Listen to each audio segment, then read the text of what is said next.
BB851, turn right, heading 180.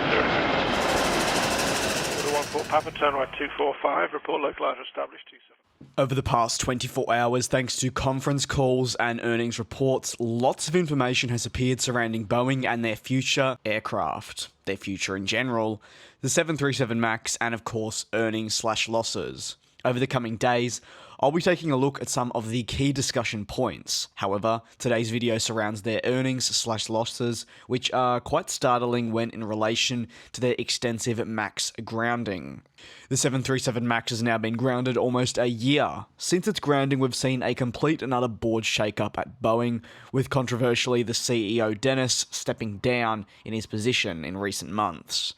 We've seen airlines seek compensation following the groundings, airlines cancel orders, also airlines defer deliveries, airlines make cuts with employees, and more. This is quite the extensive list, and I'm sure there's things I've left out, but it has seen the expected bill for the grounding set to pass an absolutely incredible and somewhat unbelievable US 18 billion. Now that's around 13.8 billion pounds. Let's break this down a little bit more though, shall we? Boeing has said it anticipates to get to the total of US 18 billion with the following. It will see concessions cost around US 8.3 billion, while they also predict US 6.3 billion will be jotted down as estimated costs for producing the MAX in accounting. With other figures added elsewhere, the total for 18 billion can be quite messy, but is completed. Following that huge estimate of the total bill for the MAX grounding and crisis appearing, Boeing then reported a loss of US 636 million for 2019. That's actually down from around a net profit of US 10.5 billion in 2018, so ultimately quite the difference. For some reference and maybe an idea on the size of that loss, Etihad Airways, when they first reported their own loss, were in the US 2 billion region and are still floating as of last year at over 1 billion US in losses. This is despite their best efforts for a full turnaround, which they are slowly but surely achieving. So while this is lower in comparison, it's still significantly high. Maybe though for some, it's actually a little lower than they would have anticipated.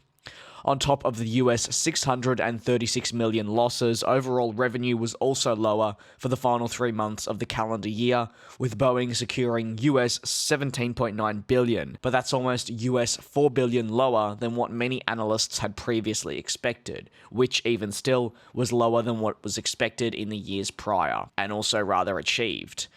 The new chief executive of Boeing had a lot to share during the press call and also earnings call, saying for one, we recognise we have a lot of work to do. We are focused on returning the 737 MAX to service and restoring the long-standing trust that the Boeing brand represents to the flying public. He also mentioned how he felt very much like the public did during this crisis, and prior to him, of course, getting the role of chief executive. Now, this is despite him featuring on the board for some years.